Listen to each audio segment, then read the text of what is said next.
आपके साथ बातचीत करने के लिए, वार्तालाप के लिए मैं आमंत्रित करती हूं हमारे एंकर्स अंजना जी और दिलीप जी। प्लीज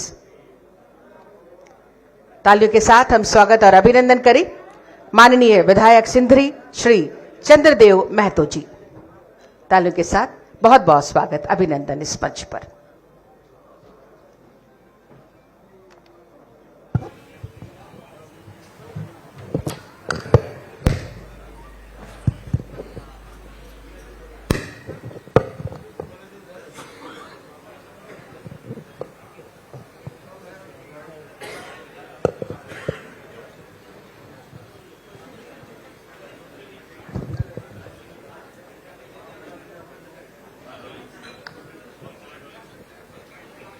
आवाज बहुत कम आ रहा है। तो हम सबके बीच सिंदरी के विधायक चंद्रदेव महतो जी उपस्थित हैं। साथ ही कोयलांचल का ये कॉन्क्लेव चल रहा है नक्षत्र न्यूज का।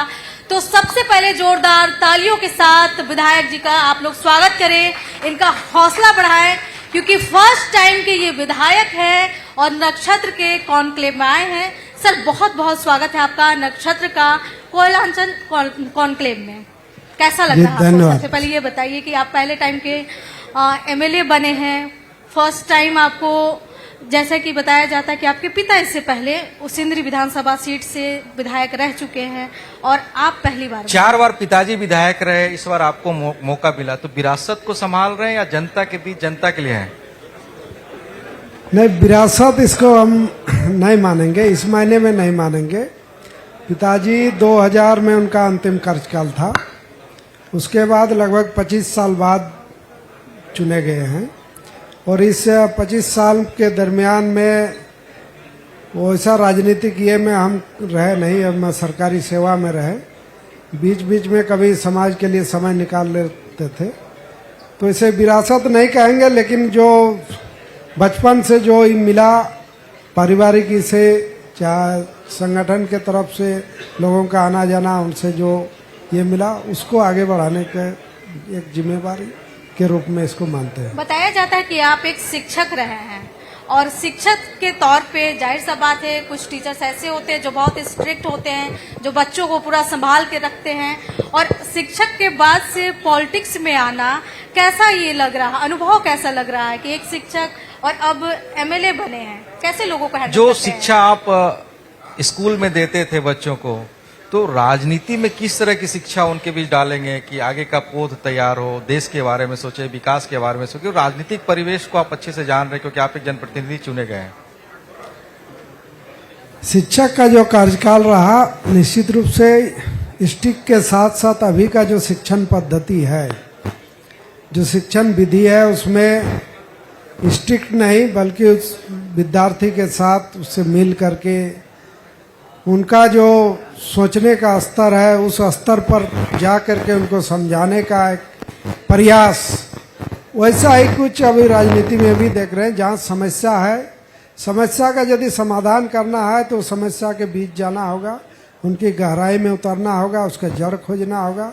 जड़ को यदि हम लोग खत्म करेंगे तभी समस्या का समाधान निकलेगा। सिंदरी के विषय में कहा जाता है कि वहाँ के कई किसान सम्मानित हुए हैं। एक इलाका है जहाँ पे आज भी पानी पीने के लिए लोग परेशान हैं। कई योजनाएं रघुवर दास सरकार में शुरू हुई थी, योजनाएं पूरी नहीं हुई है। आप भी इस बार सरकार में शामिल है, तो इन लोगों के बारे में क्या सोचते हैं? हम कुलेरी क्षेत्र की बाद में बात करेंगे, लेकिन पहले जो कृषि प्रधान क्षेत्र बलियापुर को कहा जाता है, आज स्थिति कमोवेश वैसी नहीं है जैसे पहले थी। निश्चित रूप से कृषि का जो पहले का जो ये था, वो चीज कमी आई है। कृषक अपने आप को पहले मालिक समझते थे, अब वो जमीन के मालिक रहते हुए भी सालों भर जो फसल नहीं लहला पाते हैं खेतों में, तो उसके अंदर एक सोच आया है कि नहीं, अब ये खेत में जो उपज होना चाहिए वो नहीं कर पा रहे हैं, परिस्थिति अनुकूल नहीं हो पा रही है, उसके लिए जो साधन जरूरत है, वो साधन समय के अनुसार जो अपग्रेड होना चाहिए वो चीज़ नहीं हो पाया है। और इसके अलावा पीने का पानी का जो सवाल था, विशेषकर बलियापुर की यदि बात करें तो बलियापुर में जो 2 योजना संचालित है, एक बलिया फेज 1 के नाम पर और फेज 2 के नाम पर, तो उसमें कई गांव टोले अभी भी अछूत नहीं हुआ है, तो उन सब में करवाने का प्रयास किया। अंतिम जो ये सत्र हुआ इसमें भी मैंने बातों को रखा था, और परसों से डीएमएफटी का है बैठक, उसमें भी हम कोशिश करेंगे कि डीएमएफटी के पैसा से पेयजल का जो जलापूर्ति में कमी रह गया उन जगहों तक ले जाया जाए। और किसानों के जहाँ तक खेतों में पानी पहुँचाने की बात है, तो हम प्रयास किए थे कि एक बैराज बना करके पानी पहुँचे खेतों में। मंत्री जी से और सचिव से भी बात किए, तो मंत्री जी का सुझाव आया नहीं, अभी यूजीपीएल एक नया शुरुआत हो रहा है, तो यूजीपीएल का आप प्रस्ताव दीजिए। तो उसमें बलियापुर और हमारे क्षेत्र गोविंदपुर दोनों के लिए हमने यूजीपीएल के माध्यम से अंडरग्राउंड पाइपलाइन के माध्यम से खेतों में पानी पहुंचे, इसका प्रस्ताव दिए हैं। कोशिश रहेगा कि ये जो मिला है मौका अवसर, और 4 साल बाकी है, 4 साल में योजना कुछ आए, खेतों को पानी मिले।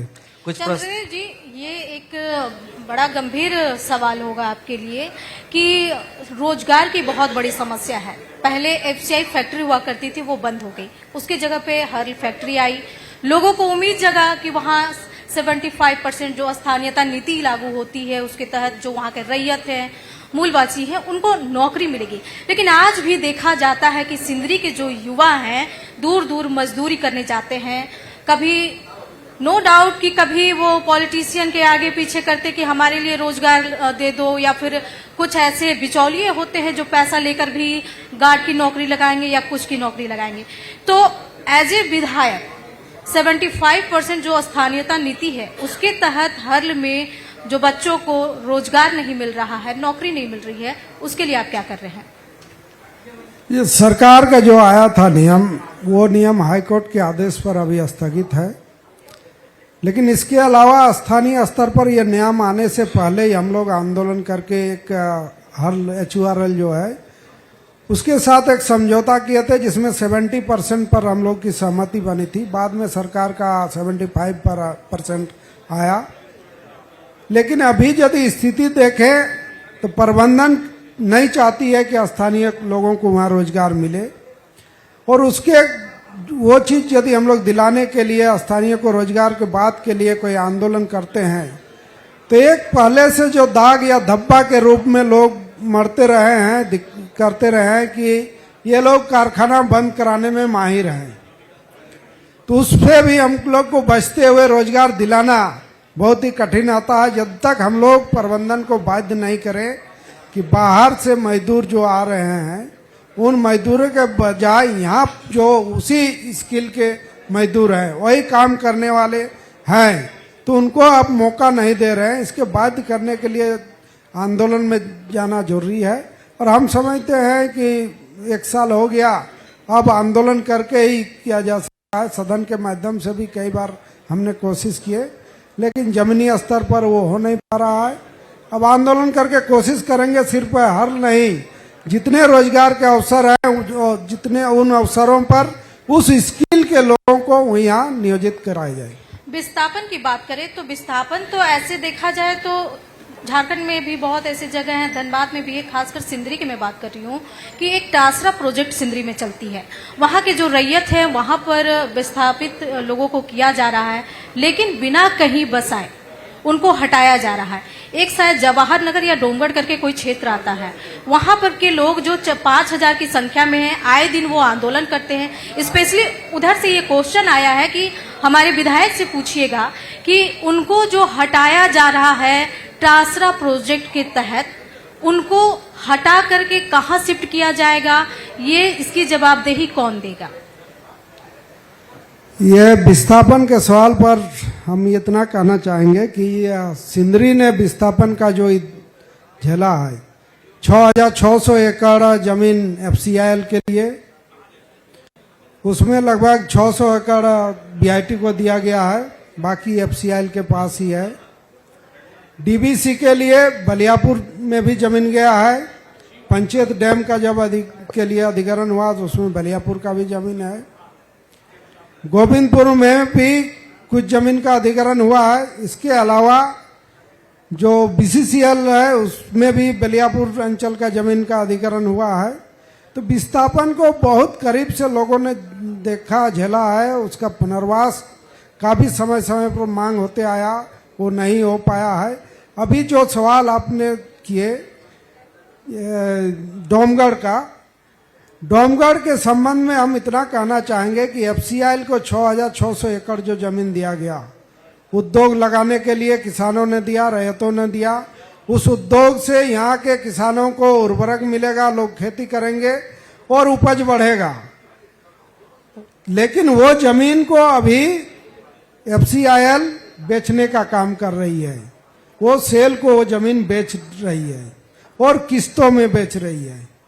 60 एकड़ का हस्तांतरण हो चुका है और नेक्स्ट फेज में और 110 एकड़ होगा। हम इसमें सवाल नहीं करना चाहेंगे, लेकिन ये बताना चाहेंगे कि एक पीएसयू केंद्र का उपक्रम दूसरे केंद्रीय उपक्रम को जमीन का हस्तांतरण कर रहे हैं। जब एयरपोर्ट के लिए जमीन मांगा गया तो 6,600 एकड़ में से जमीन नहीं निकला। एम्स के लिए जमीन खोजा गया, तब फिर वहां जमीन नहीं दिया गया। केंद्र का जमीन है और केंद्र को वहां जमीन नहीं मिल पाया। वहां यदि मैंने गैर उत्पादक कार्य के लिए ओबी डंपिंग के लिए जमीन चाहिए तो जमीन उपलब्ध है। उत्पादन का कोई इकाई के लिए जमीन नहीं है। वहीं बगल में जियाडा की जमीन है, पहले जो बियाडा थी अभी जियाडा है। जियाडा का वहाँ इंडस्ट्री भी है। यदि जियाडा का इंडस्ट्री को बढ़ाने के लिए जमीन का अधिग्रहण और कर लिया जाता तो हम लोग को संतुष्टि मिलती कि बगल में रोजगार और बढ़ रहा है। लेकिन केंद्र सरकार की पॉलिसी के कारण ये चीज हो रहा है कि ओबी डंप के लिए जमीन दिया जा रहा है, उत्पादन कार्य के लिए, दूसरे इंडस्ट्री के लिए, रोजी रोजगार का सीजन हो इसके लिए नहीं, नागरिक सुविधा बढ़े, एयरपोर्ट बने उसके लिए नहीं, स्वास्थ्य सुविधा जो सिंदरी में एकदम नहीं है, नहीं के बराबर। राज्य सरकार का भी यदि देखे तो राज्य सरकार की चूंकि जमीन उपलब्ध नहीं होने के कारण राज्य सरकार का अस्पताल भी वहाँ नहीं है। हमने चुनने के बाद कोशिश की है कि सिंदरी का जो एफसीआईएल का अस्पताल पुराना बहुत ही एक समय का अच्छा हॉस्पिटल था, उसको फिर से चालू कराने के लिए पीपीपी मोड पर कोशिश किए। दिल्ली से हम एक नामी अस्पताल कंपनी के लोगों को बुलाए। वो एफसीआईएल से जब उसमें बात किए तो उन्होंने इतना सिक्योरिटी मांगा कि उससे वो जमीन और बिल्डिंग दोनों बना सकते हैं। सिर्फ लीज में जमीन लेने के लिए वो राशि इतना मांगा गया, उसके अलावा रेंट अलग से था। तो इन सब चीज के लिए जमीन उपलब्ध नहीं है, लेकिन ओबी डंप के लिए जमीन है। तो इस पर हम कहना चाहेंगे केंद्र की पॉलिसी के कारण ये हो रहा है। वो पॉलिसी उद्योग के लिए लिया गया जो जमीन है उस पर उद्योग लगाए तो सब लोग स्वागत करेंगे, नहीं तो विरोध चल रहा है, विरोध और आगे बढ़ेगा। ओबी डंप वाला मामला अभी आप बोल रहे थे, उस पे बहुत बड़ा सवाल आप पे भी उठ रहा है, आपकी सरकार पे भी उठ रही है, विधानसभा की टीम भी दौड़ा है। एक देव प्रभा आउटसोर्सिंग कंपनी है। आप विस्थापन की बात करते, जिनकी जमीनें हैं उनको भी कब्जाया जा रहा है ओबी डंप के लिए। कई अधिकारियों का भी दौरा हुआ, विधानसभा समिति भी आई, लेकिन पहल कुछ नहीं देख रहा। कोयलांचल के लोग, बलियापुर के लोग समझना चाह रहे क्या मजबूरियां राज्य सरकार के पास है और क्या मजबूरियां केंद्र सरकार के पास है कि जो रैयत की जमीन है वहां से ओबी डंप नहीं हट रहा है। वन विभाग वालों ने भी कार्रवाई करने की मांग की है कंपनी के खिलाफ। मेरे चुने जाने के बाद हमको लगता है पहले विधानसभा में मैंने ही उसको रखा और उसके बाद फिर जांच में कमेटी भी बनी। पहले तो लोग बहुत ही निराश और हताश थे। अभी वहाँ के लोग एक उम्मीद उनके मन में आया है कि कुछ शायद इस बार कुछ हो जाए। हम लोग ये उम्मीद दे पाए हैं। विधानसभा की कमेटी, राज साहब भी हैं, वो भी इस कमेटी में हैं। हम लोग कोशिश कर रहे हैं कि जितनी शक्तियां हैं समिति की, उन शक्तियों पूरा शक्ति को हम लोग लगाते हुए जो रैयतों को मिलना चाहिए हक, जमीन का मुआवजा दे या फिर ओबी वहां से हटाए, दो में से कुछ एक ही करे। मुआवजा दे, मुआवजा देने के बाद ओबी डंपिंग हो, अधिग्रहण हो, तो इस चीज का हम लोग प्रयास कर रहे हैं। हम लोगों ने, पूरी कमेटी ने निर्देश भी दिए कि ओबी डंप को रोका जाए। तो कुछ पार्ट में रोका गया है, वहाँ उत्खनन जो हो रहा है उस पर रोक लगाया जाए रहती जमीन पर, तो उस पर कहीं कुछ नहीं हम लोग देख रहे हैं, धरातल पे कुछ नहीं हो पा रहा है। हम लोगों ने निर्देशित करने का काम किया। स्पीकर साहब की अध्यक्षता में अंतिम बैठक हुआ था इधर, तो उसमें भी किया गया कि बीसीसीएल का जो 3 एरिया है 9, 10 और 11, तीनों एरिया में बीसीसीएल का जो जमीन है जो वेस्टेड लैंड के रूप में प्राप्त हुआ है उसका सीमांकन हो। उसके अलावा जो उन्होंने अधिग्रहण किया है बीसीसीएल ने, उस जमीन को चिन्हित किया जाए। कुछ ऐसे जमीन जो एग्रीमेंट में लिया गया है वैसे जमीन को भी चिन्हित किया जाए और उसका डिमार्केशन के बाद बाकी जमीन का मुआवजा दे। इसके लिए मापी का निर्देश आया है, जिला प्रशासन उस पर देख रही है, मापी करवाने का ही हो रहा है। तो एक उम्मीद है लोगों में और इस उम्मीद को हम लोग चाहेंगे कि इस उम्मीद के माध्यम से उन लोगों को अभी तक जो नहीं मिल पाया वो मिले, और ये मिल पाता है तो हम समझेंगे हम लोग के लिए एक बड़ी उपलब्धि होगा। चलिए, तो ये हमारे साथ चंद्रदेव महतो जी हैं जो सिंदरी के विधायक, और एक उम्मीद जो पिछले कई बार से चला रहा है, कई दिनों से चला रहा है कि शायद वो ओबी डंप हटे, किसानों को कई वर्षों से मामला चल रहा है। अब उम्मीद करेंगे कि मामला जल्द सलट जाए क्योंकि विधानसभा की समिति भी बार बार दौरा कर रही है। धन्यवाद। तो इस कार्यक्रम में हमारे साथ अभी थे चंद्रदेव महतो जी, सिंदरी के विधायक। यहाँ फिलहाल मैं रुकता हूँ, फिर आगे भी हमारे साथ नए अतिथि आएंगे, उनके साथ फिर से चर्चा शुरू होगी। बहुत बहुत शुक्रिया। धन्यवाद।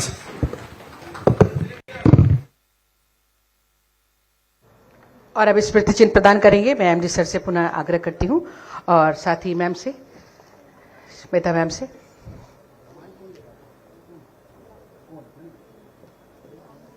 स्मृति चिन्ह हम प्रदान कर रहे हैं।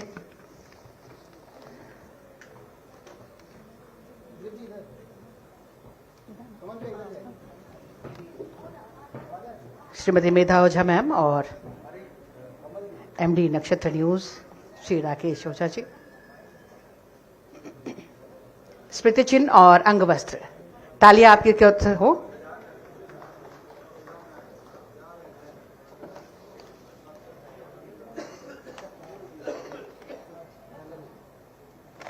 बहुत बहुत धन्यवाद मैम, बहुत बहुत धन्यवाद सर, बहुत बहुत धन्यवाद आपकी उपस्थिति के लिए और आपके जरिए